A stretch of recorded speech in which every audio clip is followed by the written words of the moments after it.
नमस्कार दोस्तों, मैं वैभव अंशराज आपका स्वागत करता हूं तक्षशिला ट्यूटोरियल के ऑनलाइन चैनल पे।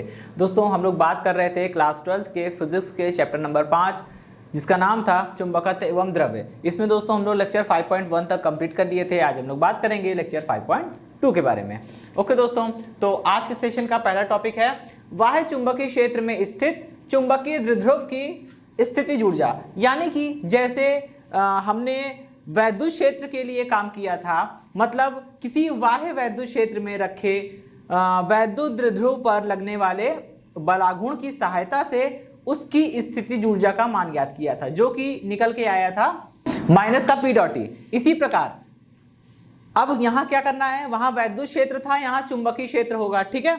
और वहां पे वैद्युत द्विध्रुव था, यहाँ पे चुंबकीय द्विध्रुव होगा। अब चुंबकीय द्विध्रुव किसी भी रूप में हो सकता है। चुंबकीय द्विध्रुव का मतलब हमेशा ये नहीं होता है कि हम क्षण चुंबक या दंड चुंबक की बात कर रहे हैं, ठीक है। चुंबकीय द्विध्रुव का मतलब होता है कि हर वो वस्तु चुंबकीय द्विध्रुव कहलाएगी जिसके पास चुंबकीय द्विध्रुव आघूर्ण होगा। और चुंबकीय द्विध्रुव आघूर्ण होता क्या है दोस्तों, M = I × A, या फिर I मतलब कुंडली में धारा, A मतलब कुंडली के अनुप्रस्थ परिच्छेद का क्षेत्रफल, ठीक है। अगर मान लीजिए कि कुंडली में n फेरे होंगे तो कितना हो जाएगा, M = NIA हो जाएगा। यानी अगर किसी भी चाहे वो लूप या पाश, आप जो भी कहना चाहे, अगर वो चाहे टेढ़ा मेढ़ा हो, चाहे वो बिल्कुल किसी रेगुलर शेप में हो, ठीक है, उससे फर्क नहीं पड़ता है। अगर उसमें धारा बह रही है और वो धारा किसी क्षेत्रफल को परिबद्ध करती है, ठीक है, तब उसका चुंबकीय द्विध्रुव आघूर्ण कितना होगा, M = N × I × A होगा, ठीक है। ओके, तो यहाँ पे देखिए कुछ ऐसा ही रखा हुआ है, ठीक है। यहाँ चित्र में कुछ ऐसा ही अरेंजमेंट आपको दिखाया गया है। ये चुंबकीय क्षेत्र है, इसके भीतर एक कुंडली रखी है, इस कुंडली में I धारा प्रवाहित हो रही है, ठीक है। और इस कुंडली की लंबाई चौड़ाई हम मान लेते हैं L और B है, ठीक है। चलिए, अब आप देख पा रहे होंगे और समझ सकते हैं कि जैसे मान लीजिए ये चुंबकीय क्षेत्र की दिशा बिल्कुल एरो की दिशा में है। जिस दिशा में एरो है उसी दिशा में हमारा चुंबकीय क्षेत्र है, ठीक है। अच्छा, अगर ये कुंडली बिल्कुल ऐसे रखी होगी तो इसके अनुप्रस्थ परिच्छेद के क्षेत्रफल पर एक लंब खींचिए, उसी दिशा में ds कैप की दिशा होगी, मतलब क्षेत्रफल सदिश की दिशा हमेशा तल के लंबवत होगी, ठीक है। अब क्या होगा, कुंडली को आप ऐसे घुमाओगे तो क्या होगा, अब क्षेत्रफल सदिश चुंबकीय क्षेत्र के साथ कुछ कोण बना रहा है, तो क्या करेगा, जब आप इसको घुमाएंगे और घुमाने के बाद जब आपने अपना हाथ हटा लिया तो ये कुंडली क्या होगी, वापस चुंबकीय क्षेत्र की दिशा में जाके सेट हो जाएगी। इसका मतलब ये होता है कि हम कुंडली को उसकी संतुलन की अवस्था से अगर थोड़ा सा भी विस्थापित करते हैं तो इस पर एक बलाघूर्ण कार्य करता है, जिसे हम लोग चुंबकीय बलाघूर्ण कहते हैं। उसका मान कितना होता है, MB sin θ, ठीक है।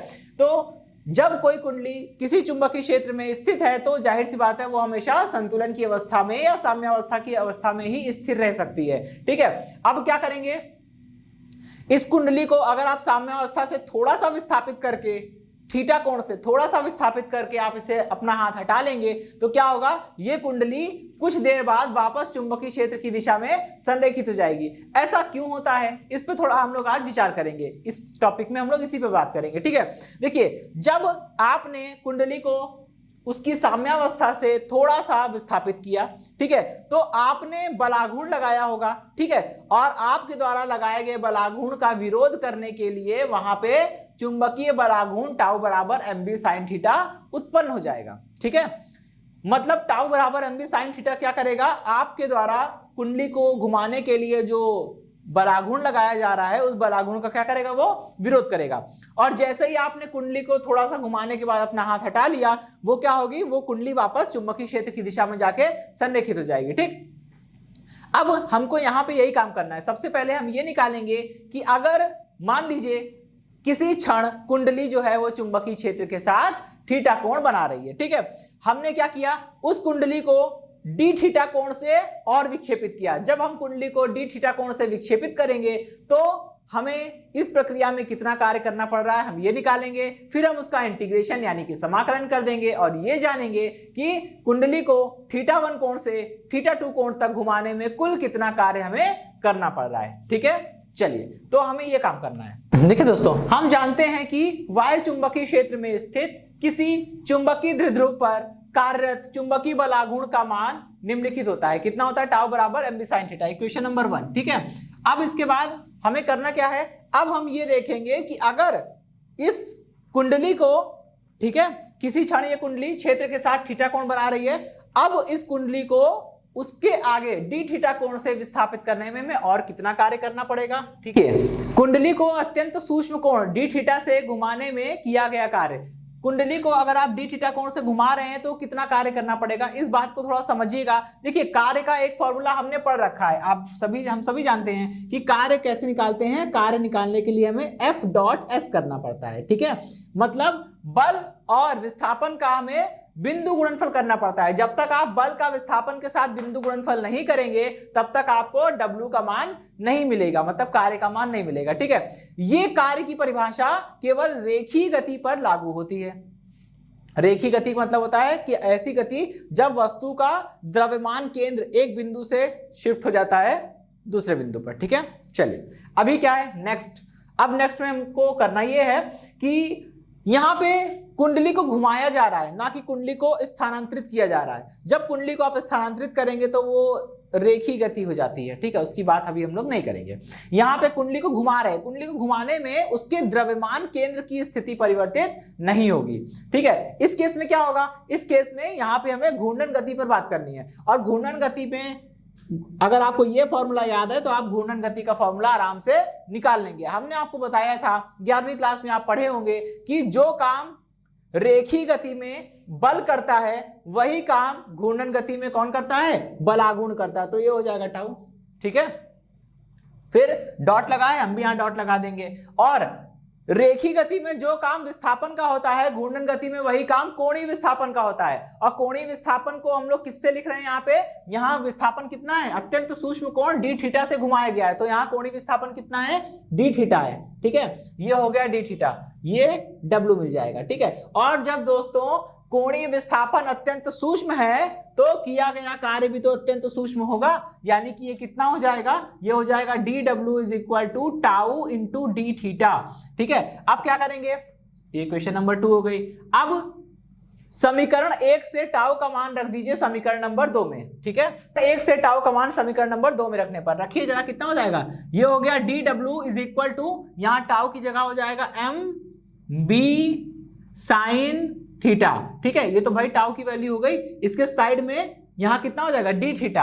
अब इसका इंटीग्रेशन करेंगे लेकिन हम लोग बाद में। ठीक है, खैर चलिए, इसको हमने इक्वेशन नंबर 3 बोल दिया। ठीक, अब कुंडली को θ1 कोण से θ2 कोण तक घुमाने में किया गया कुल कार्य, को θ1 कोण से θ2 कोण तक घुमाने में किया गया कुल कार्य कैसे निकालेंगे। ठीक है, इसको निकालेंगे हम लोग, इस dW का इंटीग्रेशन कर देंगे। ठीक है, तो कुल कार्य निकालना है तो किए गए अत्यंत सूक्ष्म कार्य dW का इंटीग्रेशन करना पड़ेगा लिमिट θ1 से लिमिट θ2 तक। ठीक है, चलिए अब क्या है, dW का मान यहां रखिए और इसको सॉल्व करते हैं। ठीक, चलिए इसी को लेकर आगे बढ़ेंगे। ये हो गया W इज इक्वल टू, यहां देखिए अब इंटीग्रेशन में हम लिख रहे हैं MB sine theta into d theta. ठीक है, ये dW हो गया और बिटवीन द लिमिट θ1 टू θ2। ठीक है, इसको सॉल्व करिए। भाई M क्या है, M होता है कुंडली का चुंबकीय द्विध्रुव आघूर्ण, और किसी भी कुंडली का चुंबकीय द्विध्रुव आघूर्ण M is equal to N into I into A होता है। ठीक है, तो वो तो बदलेगा नहीं। ठीक है, क्योंकि M का मान बदलने के लिए या तो धारा I का मान बदले या तो कुंडली का क्षेत्रफल A बदले। ठीक है, ये देखिए M is equal to NIA। ठीक है भाई, किसी भी कुंडली के चुंबकीय द्विध्रुव आघूर्ण का मान कितना होगा, N into I into A। ठीक है, अगर M का मान बदलने के केवल 3 रास्ते हैं। पहला ये कि कुंडली में फेरों की संख्या कम हो जाए या ज्यादा हो जाए, ऐसा तो होगा नहीं। अब कुंडली को आप घुमा रहे हैं तो उसकी कुंडली में फेरों की संख्या में या ना तो बढ़ोतरी होगी ना ही कमी होने वाली है। ठीक है, I का मतलब होता है कुंडली में प्रवाहित धारा। आप कुंडली को घुमा रहे हैं, ठीक है, आप कुंडली को घुमा रहे हैं। जब आप कुंडली को घुमाएंगे तो कुंडली को घुमाने में ऐसा तो होगा नहीं कि कुंडली में धारा का मान घट जाएगा या बढ़ जाएगा। ठीक है, तो I का मान फिक्स रहेगा। ठीक है, चलिए अब बचा ए क्या होता है, कुंडली का क्षेत्रफल। भाई आप कुंडली को घुमा रहे हैं, आप उसका शेप नहीं बदल रहे हैं। जब आप कुंडली को केवल घुमा रहे हैं, उसका शेप नहीं बदल रहा है, तो ए का मान भी तो फिक्स रहेगा। N फिक्स है, I फिक्स है, A फिक्स है, तो M का मान भी फिक्स हो जाएगा, मतलब M कांस्टेंट हो जाएगा। तो M कांस्टेंट है, वो इंटीग्रेशन के साइन के बाहर आ जाएगा। ठीक, इसी प्रकार दोस्तों B क्या है, B होता है चुंबकीय क्षेत्र, जिस चुंबकीय क्षेत्र में वो द्विध्रुव रखा हुआ है। ठीक है, ओके।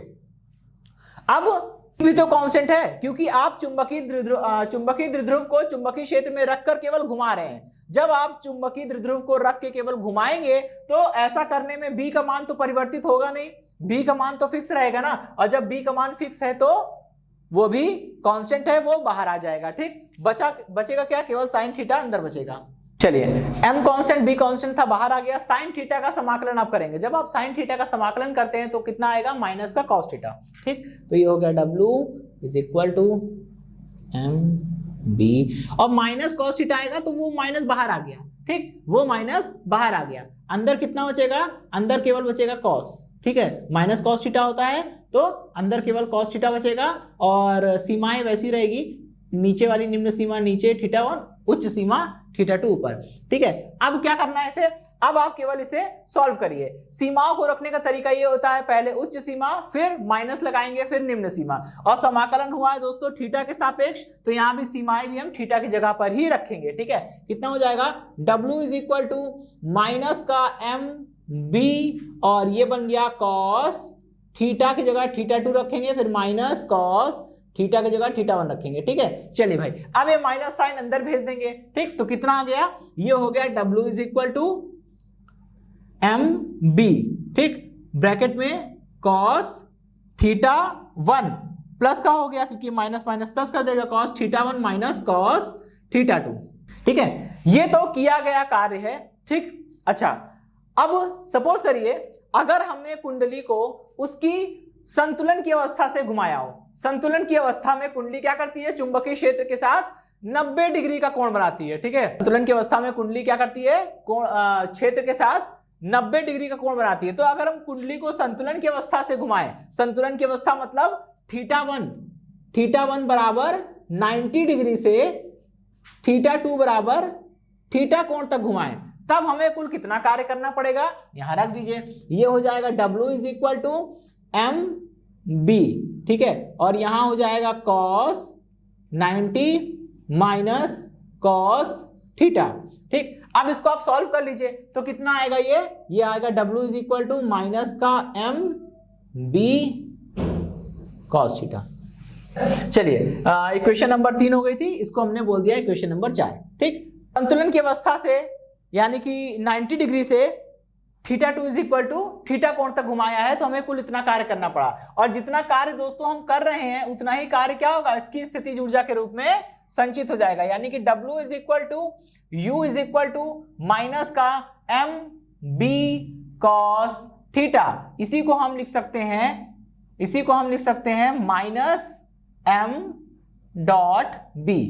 ठीक है, ठीक, चलिए, इक्वेशन नंबर 5, ये इक्वेशन नंबर 5 है। ठीक है, अब देखिए ये टॉपिक तो पूरा हो गया। ठीक है, कि अब हमें ये पता चल गया है कि अगर किसी चुंबकीय क्षेत्र में कोई चुंबकीय द्विध्रुव रखा है, वो क्षेत्र के साथ थीटा कोण बना रहा है, तो उसमें संचित चुंबकीय स्थितिज ऊर्जा का मान कितना हो जाएगा, u is equal to minus का m b cos थीटा या माइनस का m डॉट b। ठीक है, अच्छा, अब यहां से इससे जुड़ा हुआ एक और टॉपिक है, वो बस छोटा सा डेरिवेशन है।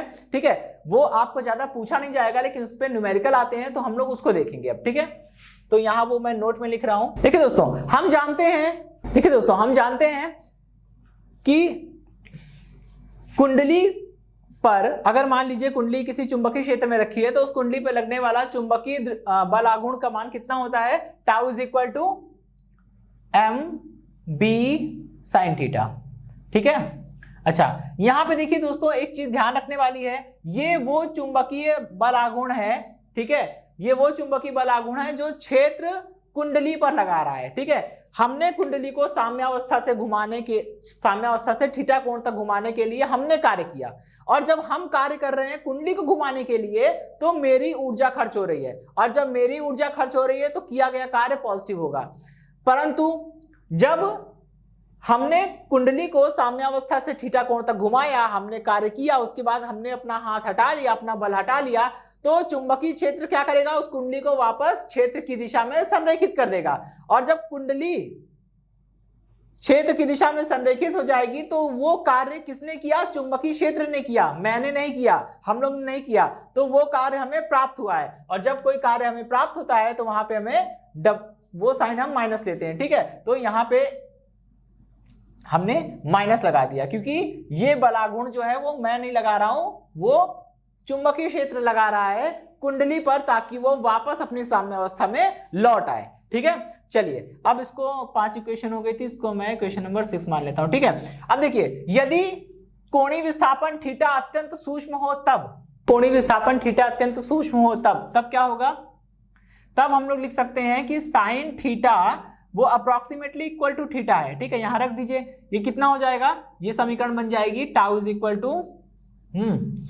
इक्वल टू माइनस का एम बी साइन थीटा, और ये हो जाएगा एम बी थीटा। ठीक है, क्योंकि यहां मैं लिख देता हूं sine theta approximately equal to theta.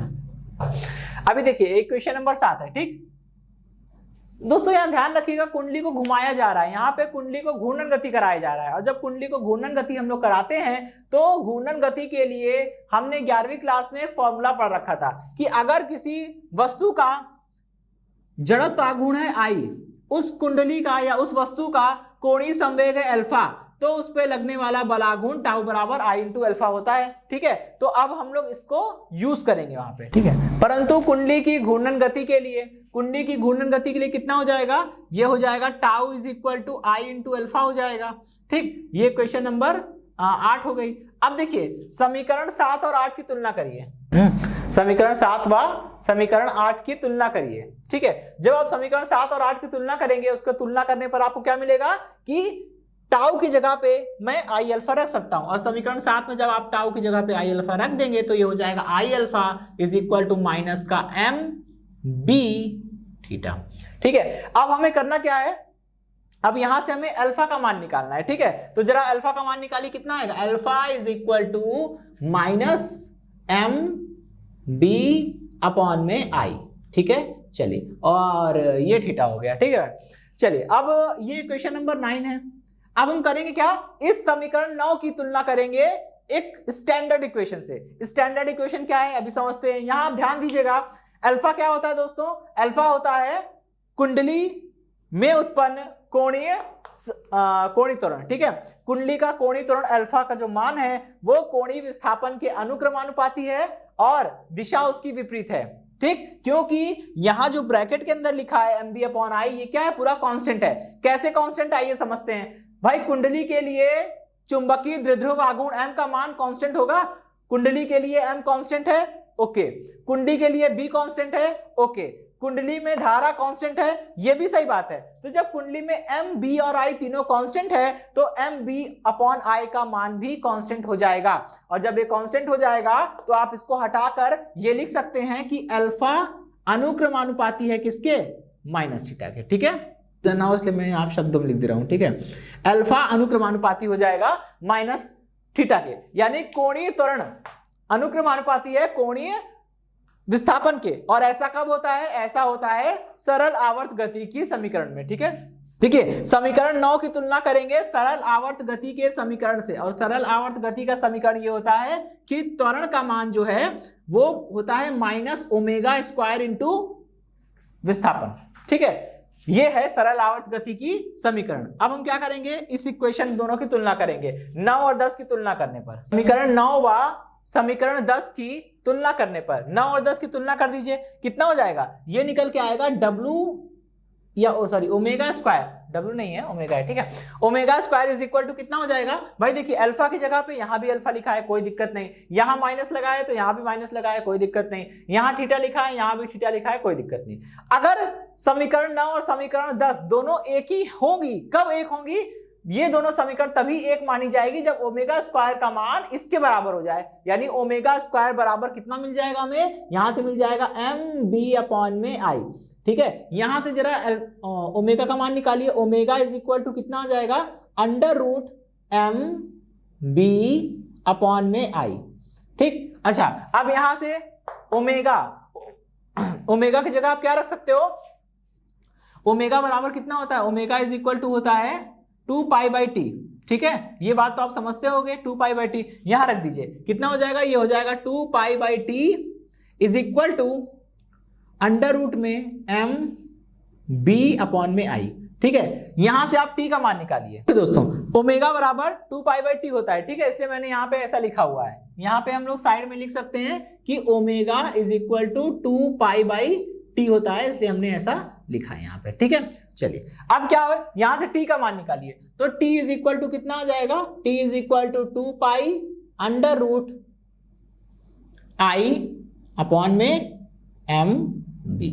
ठीक है, चलिए अब देखिए, इसको हम इक्वेशन नंबर 11 बोलते हैं। चलिए देखिए, समीकरण 11 जो है वो काफी इंपॉर्टेंट है न्यूमेरिकल के पर्पस से। ठीक है, ऐसा होगा कि आपको क्वेश्चन में एक कुंडली दे देंगे। ठीक है, हो सकता है कुंडली के लिए डायरेक्ट m का मान दे दें, m का मान डायरेक्ट दे दें, या फिर आपको m का मान डायरेक्ट ना देके n का, i का और a का मान दें, ताकि आप पहले m निकालेंगे, फिर आपको b दिया होगा। जब आपको m दिया है, b दिया है, कुंडली में बहने वाली धारा I दी है, तो आप तीनों को यहाँ पे रख के कैलकुलेट करेंगे तो आपको यहाँ पे t का समय यानी आवर्तकाल मिल जाएगा। ऐसे ही क्वेश्चन आते हैं, बोलते हैं कुंडली में इतनी धारा बह रही है और कुंडली इस चुंबकीय क्षेत्र में रखी है, अगर ये कुंडली चुंबकीय क्षेत्र में सरल आवर्त गति करे, सरल आवर्त दोलन करे, तो आपको उस दोलन का आवर्तकाल यानी टाइम पीरियड निकालना होता है। तो कैसे निकालेंगे, t is equal to 2π/i/mb, इस फॉर्मूले का यूज करेंगे तो आपको इसका जवाब मिल जाएगा। ये फॉर्मूला इनडायरेक्टली भी आप लगा सकते हो, मतलब इनडायरेक्टली लगाना भी पड़ सकता है। कैसे हो सकता है, आपको t का मान दे दे, b और m का मान दे दे और आपसे i की वैल्यू पूछेगा, तो आप वो करके भी निकाल लेंगे। ठीक है, तो ये फॉर्मूला इसलिए इंपॉर्टेंट था, बाकी ये सिलेबस का पार्ट नहीं है, ये नोट से जितना भी मैंने छोटा सा डेरिवेशन कराया है, ये डेरिवेशन केवल इस चीज को, इस फॉर्मूले को प्रूफ करने के लिए था कि क्योंकि ये फॉर्मूला आगे आपको काम आने वाला है। ठीक है दोस्तों, तो इसी के साथ ये सेशन एंड होता है। दोस्तों आज के सेशन से जुड़े नोट्स प्राप्त करने के लिए डिस्क्रिप्शन में दिए गए लिंक पर जाके क्लिक कीजिए।